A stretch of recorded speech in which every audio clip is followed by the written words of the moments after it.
Neil from Messick here today with a video for you about mower blades. It is springtime and all of my feeds, be it Facebook or YouTube or whatever, seem to be blowing up with people giving advice about sharpening mower blades. And I've found some of that advice that's been given to be different than the things that I've learned in a dealership setting here over the years. So today, we're going to talk about the right way to sharpen your mower blades and how sharp they should be. Messick's a helping hand with your land. So we'll take a couple minutes here and show you then how we sharpen blades here in a dealership setting. But first, let's talk about the more interesting thing in this conversation to me, and that's how sharp mower blades should be. You see here in these aisles back here behind me, mower blades is big business for us. Both OEM and aftermarket, there are literally tens of thousands of mower blades on the shelves back here behind me. But one thing that you're gonna find that's common between all of these blades is that none of these are razor sharp.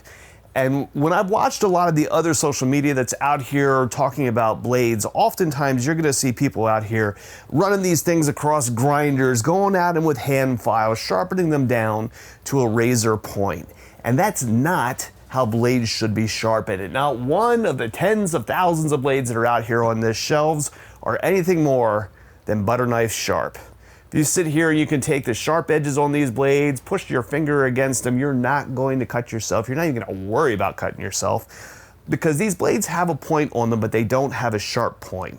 And that's for a very good reason, as these things are spinning around and they're cutting through the grass, they're hitting the dirt when you scalp something, they're contacting rocks as they go. If you make these edges too thin, that leading point there on the blade doesn't have enough metal supporting it, it's going to dull really quickly because even that grass can wear the blade surface away.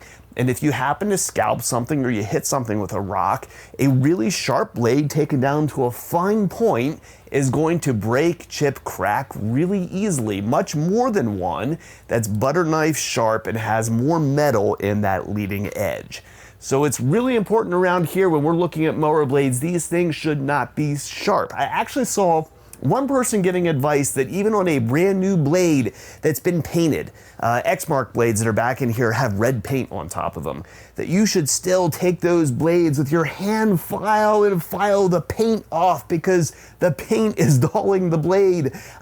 You're over sharpening blades if you're viewing things in that way. Butter knife is the best way that I can typically see it. They should have a good point on them, but not be razor sharp. I'm out here with Sean, who's a real professional when it comes to this, because I make a lot of stuff up as I go. That's how it goes. Show us the machine here that we use to sharpen blades.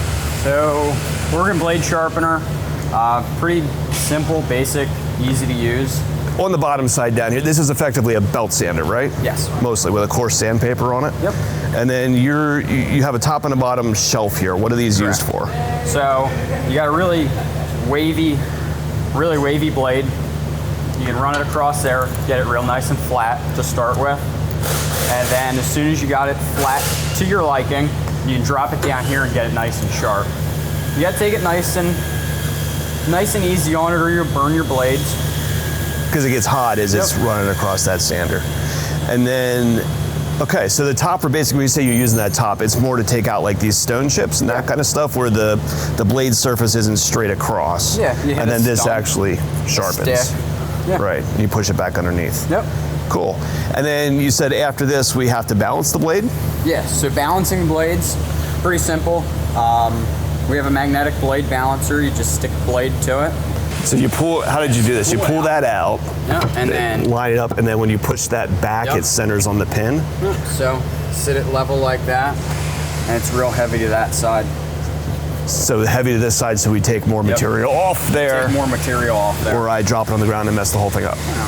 Yeah. You said something interesting to me when we were standing over here, and that's what sometimes this is important and sometimes it's not? Yeah, it's more important when you have a single blade like a push mower than it is, say you have a BX with 3 blades. They don't have to be as on balance for it, but it's still nice to have them balanced. Right, still want to balance, but like you're definitely going to notice a lot more on a little push mower. Yep.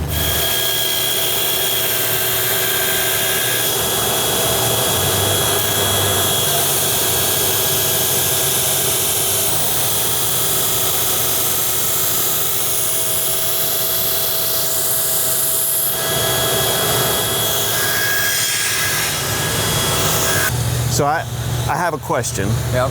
This is what I do, is ask questions, right? That's fine. Purpose-built machine for doing this, Yep. right?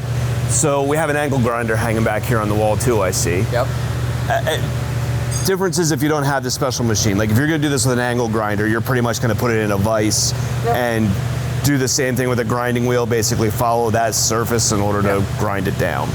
Difference is you get a exact angle Right. from your blade. An angle grinder, you're kind of hit or miss. You know this is going to be a super sharp and it's going to stay sharp for a while because of the angle it's at. Right. So if you were taking that angle grinder and you were going too shallow, all you're doing is thinning out that leading edge more, which means it'll go dull faster. Yep. And if you were not shallow enough, then your blade's not going to be sharp, I suppose, not right? as sharp. Not as sharp. Can you physically tell? You go to sharpen these things, can you tell the difference from one make of blade to the next? This blade, you see how thick that is? Yeah. That's going to take you 2-3 minutes to sharpen. A normal super thin Cub Cadet blade, you're one pass and it's sharp. Okay. And that's a difference of just how thick the blade is? And what about when like the metal itself? Is there, can you tell? Yeah, you can. It'll burn quicker. Okay. We did a lot of trial and error on junk blades to start with. We burned a couple. You had to kind of figure it out. Okay. But the Kubota blades are definitely thicker. They take a little bit more time to sharpen.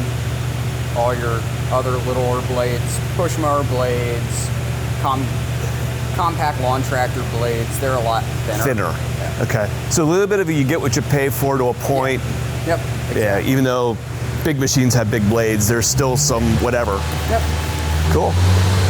So that's a little bit on sharpening mower blades. We've done a couple of videos on this topic here that we'll link down here in the description. You'd be surprised how much engineering and design goes into something like a mower blade. And we've done other videos on things like high lift and low lift and design differences before. Check the rest of our channel here if you're interested in those topics.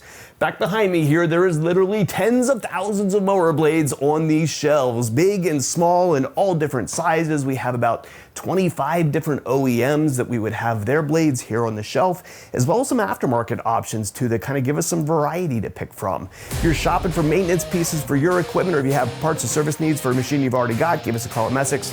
We're available at 800-222-3373 or online at Messick.com. You didn't know you were going to be a movie star today. I had no idea.